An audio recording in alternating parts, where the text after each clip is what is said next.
It was pitch dark. She slowly walked towards the kitchen, trembling, and asked, "Is anyone there?" "You sure, as if the ghost will answer you and have a cup of coffee with you," said Sia. And then Sid and Nera started laughing. "Shh," said Nera. The lady walked to the light, switch turned it on and off, then again, and the third time. All of them were scared to death. All the screen went black. They turned switching on the movie again, but all of them failed and left it thinking it was a network issue. "Thank God the movie ended," said Sid. "We'll never know how it ends," Nera exclaimed. "Will all of us die?" said Sia. "These three are childhood sweethearts, those best friends who actually stick around after the school farewell." But as time passed, they were separated for studies, changing cities, and today was the last day of this long distance trial. Destiny had to bring them together, and the auspicious date, it was the next day. It was pretty late, so they decided to go asleep as it was their day of reunion the next day, and they ended up the call. When Sid goes to sleep, he hears a whisper, a voice calling his name slowly. "Sid, sleep peacefully while you can." He gulps down and hides under the covers. He's a scared one of the three. Naira makes her bed and hears a whisper too. "It will be good when I'll make you scream to death." Naira is a brave one. She looks out of the window, assuming it was some kid's mischief, and goes to sleep. As Sia still continues to resume the movie, she hears a whisper too coming out of her laptop. Curious enough? "Wanna know how you and your friends died?" She shuts the laptop, laughs thinking it is such a good line, and goes to sleep. The next day they meet, and all of them decide to keep this whisper a secret to themselves and have a fresh start. But as they go about the day, things were getting shady and dark. The entire day, there were extremely suspicious things happening. The whisper was back. "You're almost near your end." As they went for a movie, Sid heard, "Enjoy it. This might be the last movie you'll ever watch." And then getting out the car, they heard, "Yes, get in the car for one hell of a ride or for the ride to hell." And they always sense a weird energy around them, sending chills to their spines. At the end of the day, when they finished the party and were headed back to their hotel, they saw the car was on. "I swear I had logged it," Naira said. As they walked closer, the headlights turn on. They take a step back and the engine starts making noises.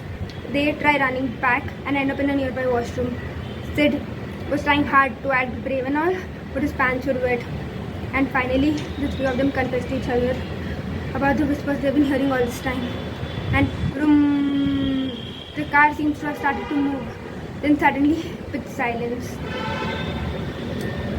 as if everyone was dead, and bang, the door of the washroom opened, and the car was right in front of them, full speed, and they closed their eyes, accepting their death.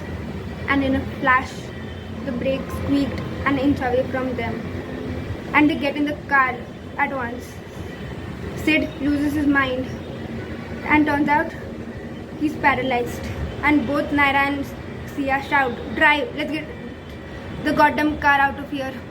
But all Sid does is stare at the rear mirror and say, "Guys, don't look back." And they both turn back very slowly, sweat dripping. And it was her. She was standing there, the lady from the movie that they were watching, looking dead into their eyes. Sia slowly shifts the gear and tells Sid to move. But as he tries to move, he fails to. And they look back at her shivering. She gives a crooked side smile, tilts her head towards the right. And then suddenly the engine takes off at once and goes directly at 180 km/h, while the three of them shout at the top of their voices. Naira quickly tries to open the door, but the door shut back banging and the window shuts with it.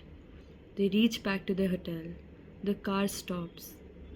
The engine goes off on its own, and it seems like nothing ever happened.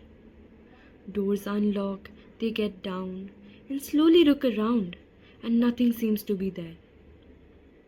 They hold each other's hand and head back to their room. As they walk in, bang, the door of the hotel closes and the lights goes off with it.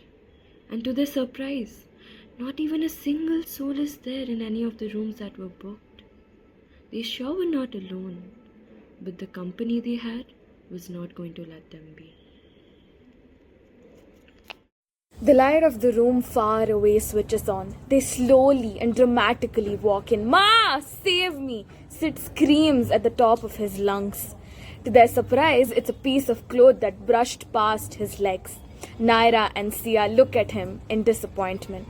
Suddenly, they hear someone singing in such a melodious voice, slowly growing hoarser, screaming and screeching. They run for their life towards their room. They see that the door is already open. As they walk in, the table light switches on. They go near to find a note on the table. Naira holds her breath and picks it up. Sid pleads, "Don't open it, let's just get out of here."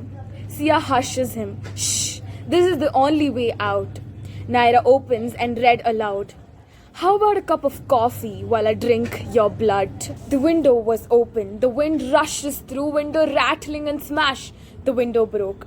Their heartbeats could be heard in the silence. The whisper returns with its haunting voice, revealing the secret of their shared past. The separation was never the part of the plan. Your reunion has awakened something dormant, something hungry. It won't let you go. The voice resonated one final time. A sinister laugh echoed in the void. Welcome to the reunion you never knew you wanted. And with that, the room fell silent, leaving no trace of the friends who had once shared laughter and love. The house, now consumed by the malevolent force, waited patiently for its next unsuspecting victims to cross its threshold. Are you willing to watch the movie?